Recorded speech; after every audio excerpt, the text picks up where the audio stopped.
Hello, today we are going to be doing section 6.2 of our unit on trig equations, and this is going to be covering something called the law of sines.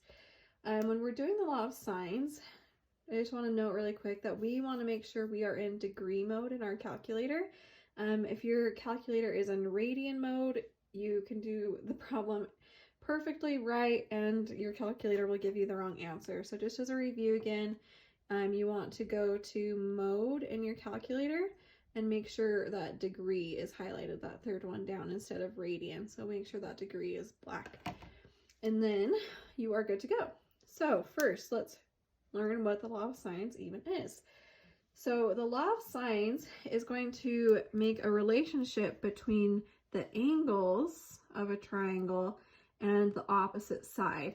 So throughout this unit, we are going to be using the same notation where we will do capital A, B, and C for the corners of the triangle, and then across from each angle will be the lowercase of that letter. So if this is angle A, side A is going to be right across from it. If this is angle B, we have little b for the side across, and if this is angle C, then across from it will be side C with a little c. So what the relationship is if you take sine of your angle and then divide it by its opposite side, that is going to be equal to that same relationship for the other angles and sides. So sine of angle A over side A will equal sine of angle B over side B, and same with sine of angle C over side C. And then you can also flip it upside down and have the sides on the top and the sines on the bottom. Works both ways, but most often you'll just see this version. So essentially what you're doing is you're creating a proportion. You're saying this fraction is equal to this fraction, and you don't have to use all three fractions. You actually will only be using two at a time. So maybe you're only using the A's and the C's, or maybe you're using the B's and the C's. You only need to know two of those fractions to make the law of sines work. So what the law of sines does is it's going to either help you find missing sides or missing angles. Let's look at how to do that with this example right here. So use law of sines to solve this triangle. So notice we have some of the sides and angles given to us. When they say solve the triangle, that means find all missing parts. So if we have any sides or angles, we need to find those missing pieces. So on this problem, we need to find side A, side C, and angle B. So depending on what type of triangle you have, it will make the problems a little bit different. And by what type of triangle, I mean, like on this one, we have an angle with the side that is in between the other angle. So if you remember back to your math classes a couple of years ago, we would call this an angle side angle, or we would abbreviate it ASA. If we have an angle side angle, the nice thing about this is we already know two of the angles, so finding that third angle is actually pretty easy, because in a triangle, the three angles are going to add up to 180 degrees. So if I know these three angles have to add up to 180, finding angle B is really easy. So let's find angle B first. So what we're going to do is we're just going to subtract from 180, the angles that we have. So if I start with 180 degrees, I'm going to minus the 118, and I'm going to subtract the 22. I'm just going to do it all in one big step. And if I do that, 180 minus 118 minus 22 gives me 40 degrees left over. So that is going to equal angle B. So that's super easy, just finding that last angle. Once we have that, now we just need to find the two sides, and that's where law of sines is going to come in. On these ones, when we're doing our law of sines, you want to pick a pair of angle and side that you know both numbers. So on this one, we know angle B, we just found it, and we also know side B. So we actually needed to know this pair before we could even solve for either of these sides. The reason we want to have one pair all the way filled out is so that we can fill out one of these fractions all the way. So I know angle B and side B. We're going to use that pair to find one of the other pairs, and it doesn't matter the order here. So let's say I want to find side A first. I know sine of angle A over side A is equal to sine of angle B over side B. And again, we don't need to include the C's. We just need 2 of them for right now. So I am picking the B's because I know both of those. So if I plug those in, I know I have sine of angle B, which is 40, over its side, 24. And then I know angle A, but I don't know side A. So let's plug in angle A is 118 over little a. So we're picking the 2 that we know so that we don't have any variables on this side. The only variable we now have left to find is just this little a right here. So solving for a, if you guys can remember back to your fraction properties, whenever you have a fraction equal to a fraction, you can solve really easy by cross multiplying. So that's what we're going to do here. I'm going to take the numerator of this fraction and times it to the denominator of the opposite. So I'm going to have sine of 118 degrees times 24. So 24 times sine of 118 degrees. And that will equal this denominator times the opposite numerator. So I'll have a times sine of 40 degrees. You could put this into the calculator right here, but I actually like to just wait a step. Let's just divide by sine of 40 since we're trying to get a alone. So let's just get a alone really quick by dividing that. We get sine of 40 on this side, and that's going to be what a is equal to. So this lovely thing right here is what we're going to plug into our calculator. So again, make sure you're in degree mode, and then you're going to do 24 times sine of 118 degrees divided by sine of 40 degrees. And that gives you this lovely number right here. And we usually tell you what to round to. On this problem, they said 3 decimals. So this 4th decimal 9 is going to bump the 3rd decimal up to a 7, and we end up getting 32.967. And remember, this is a side length, so if we had like a unit in inches or feet, whatever it would be, we would add that on. But we just found side A is equal to that number, and we have angle B. So we know A, we know B. I'll even label a triangle here, 32.967. The only piece we're missing now is this last side. So let's find side C now. Oh, and I should have labeled this. Let's say this is find side A. Okay, so find side A, here's finding side B, or C. So again, whenever you're finding a side, you want to take a pair where you know both numbers. We know both B's, and now we know both A's, so you could use this pair, but that's an ugly decimal, so I would rather use the nice whole numbers. So I'm still going to use the B's. We know sine of angle B over side B is going to equal to this pair that we're looking for. I'm looking for the C's. So we have sine of C over side C, and then plug in the numbers that you know. We know angle B is 40, so we'll have sine of 40 over side B is 24, and then that equals sine of C, which is 22, over side C, which is what we're trying to find. So your whole goal is that you should only have one variable left over. Once you have everything plugged in, again, you have a fraction equal to a fraction, which you solve by cross multiplying. So I'm going to have 24 times sine of 22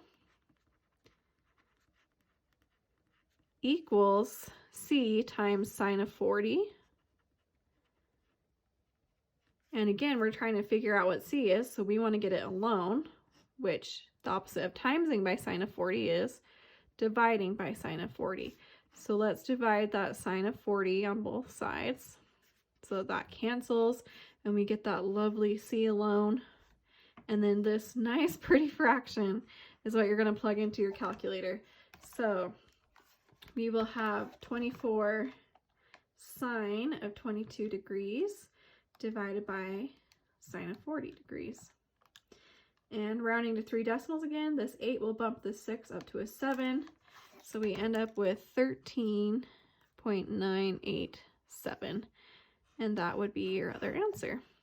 So we found the 3 missing pieces. We found angle B, side A, and side C, and then you're done.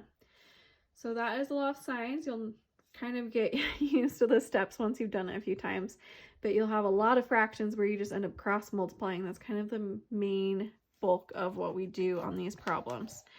So I do want to bring up one scenario though that happens when we do these types of problems, and that's what we call the ambiguous case. The ambiguous case happens when you have an SSA triangle, which an SSA stands for side-side angle. So that happens if I have a side, and an angle. I don't know the angle between the two sides. The angle is just going to be kind of off to one side. If you are given an SSA triangle, the problem is because I don't know what that top angle is. I know this side and I know this side. I don't know what the angle is. So this side could swing to right here, and I would have, let me highlight it so it's in a different color. I could have this little triangle. So that side A is kind of swung in, and I have this little acute triangle. Or maybe this angle B swings out. So actually the side A is over here, and I have this big triangle. That's the problem with the SSA triangles, is we don't know if this leg is swinging in or if it's swinging out. So you have to solve for both. Sometimes there can be more than one answer. So the law of sines will easily provide one solution for a missing side. However, the law of sines has a problem dealing with side-side angle triangles. If you are given 2 sides and 1 angle, where you must find an angle, the law of sines could possibly provide you with 1 or more solutions, or sometimes even no solution at all. Sometimes what will happen is maybe this leg right here is too short to even reach another side, and you might have a no solution triangle. So your options are, you might have 2 triangle options, a small one and a big one. You might have just 1 solution, which will end up being just like this problem up here, or you might have no solution at all. So to know what you have, you're going to do this little test. So now to check to see if more than 1 triangle exists, if you have this kind of scenario where you have a little triangle and a big triangle, you're going to do this test right here. So how it works is you're going to start with 180 degrees, which is how many degrees are in a triangle. And you're going to subtract the found angle. And what that means is it means the angle that you find. If I use this example up here, this would have been our found angle because we found it.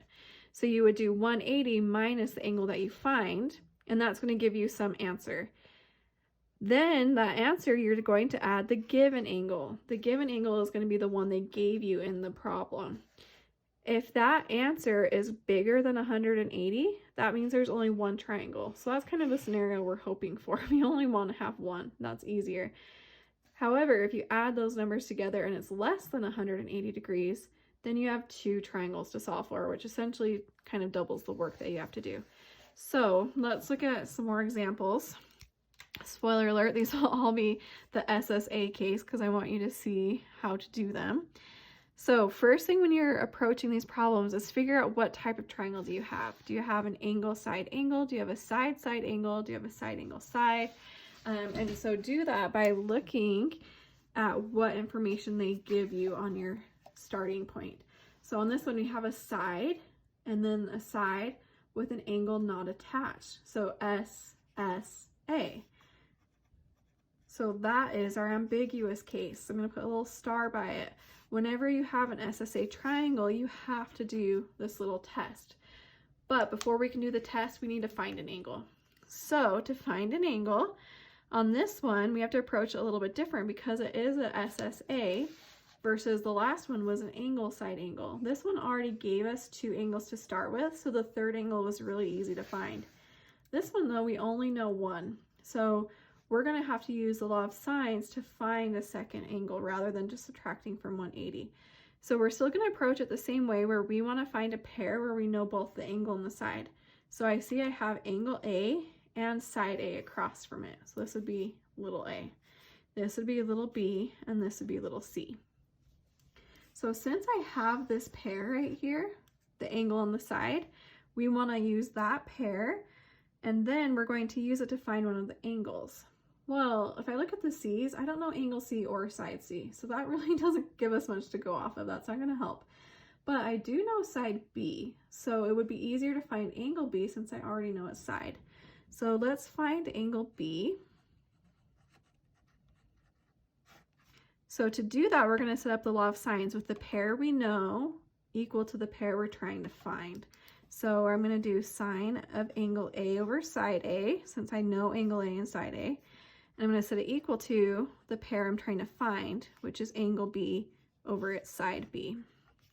So let's plug in the numbers that we know. I know angle A is 40 over side A is 3. And then for angle B, that's what I'm trying to find, so we're just going to leave it as a B. But I do know its side already. It's a 2. So notice on this one, we're trying to find the angle versus on the last example, we were always trying to find the sides. So finding a side versus finding an angle is going to be a little bit different on how you solve it. We're still going to do our cross multiplying. So I'm going to do 3 times sine of B equals 2 times sine of 40. And we're trying to solve for B, so let's back solve. Let's get rid of this 3 first by dividing. And those cancel, and I have sine of angle B equals this lovely number. So I'm just starting to get kind of messy. So let's get a decimal here while we can. Make it a little bit easier on ourselves. So I'm going to do 2 sine of 40 divided by 3. And we get this lovely decimal right here. So we have 0.42852 ... Hey, keep that number in your calculator though, because we want that whole strand actually. We don't want to round it at all. Once I get to here, I'm still trying to get B alone, but it's stuck inside the sign. The only way to undo a sign is to do the inverse sign. That sign with a little -1 on it. An inverse sign cancels with a regular sign, they're opposites, so that the B comes out alone. But if I do the inverse sign to the left side, I also need to do it to this side. So I need to do the inverse sign, that little sign to the -1, of that lovely decimal we just got. ...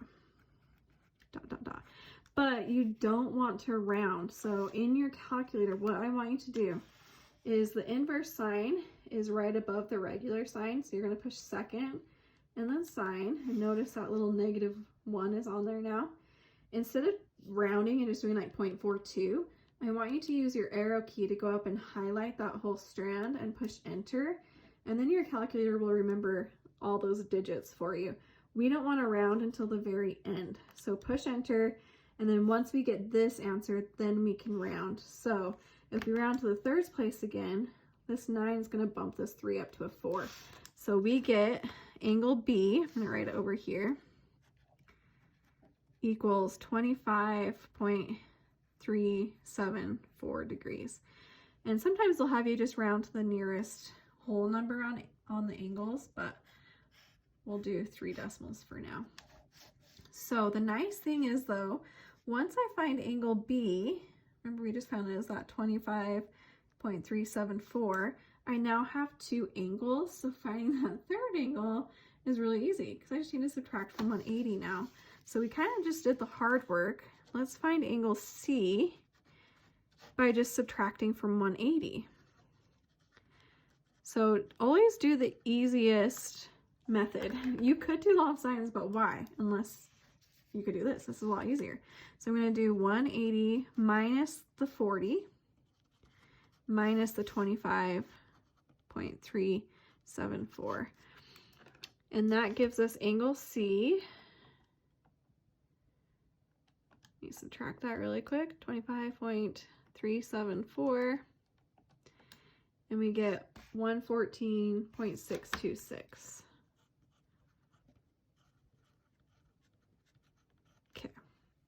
So we now have our found angle. That's this guy in the test right here. The given angle is the 40, so we can do our test. So let's do our little test now.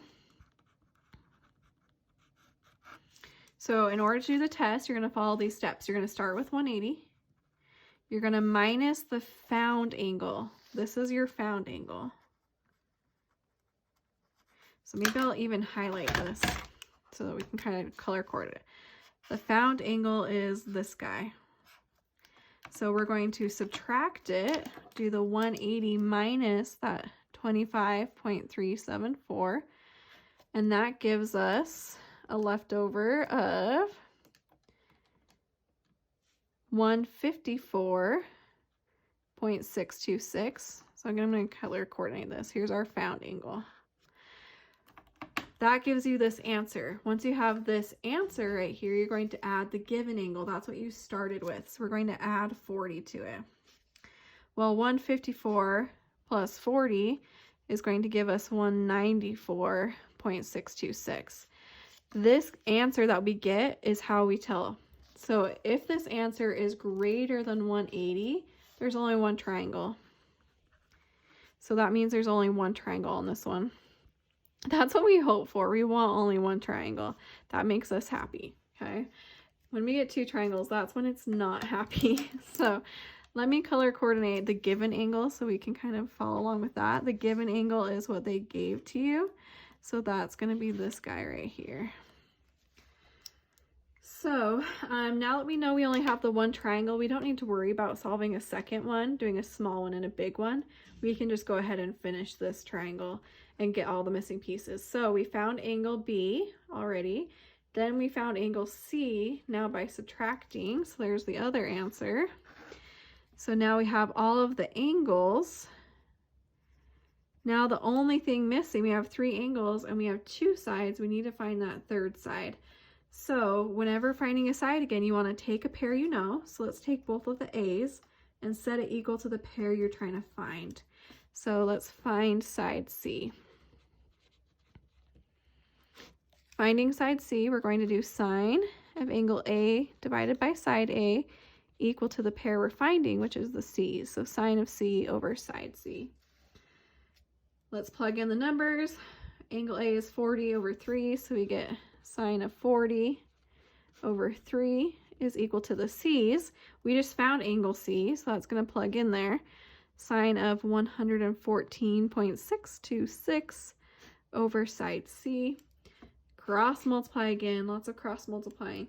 So we're going to have 3 times sine of 114.626 is equal to C times sine of 40. Okay, but then once we get to here, we want to get C alone, so let's get rid of the sine of 40 by dividing by sine of 40. Those cancel, and this lovely thing is what we're plugging into our calculator to get C back. So C is alone. Let's type this in. We get 3 times sine of 114.626 divided by sine of 40, and we get this lovely decimal. So rounded to 3 places, the 6 is going to bump the 2 up, and we get 4. See if I can write the right number. 4.243, and that is our last missing side. So now we found all of the missing pieces. We had our missing angle B we found, our missing angle C, and now our side C that we are now done with our triangle. So that is the easy version of the side angle. We only had one triangle to find.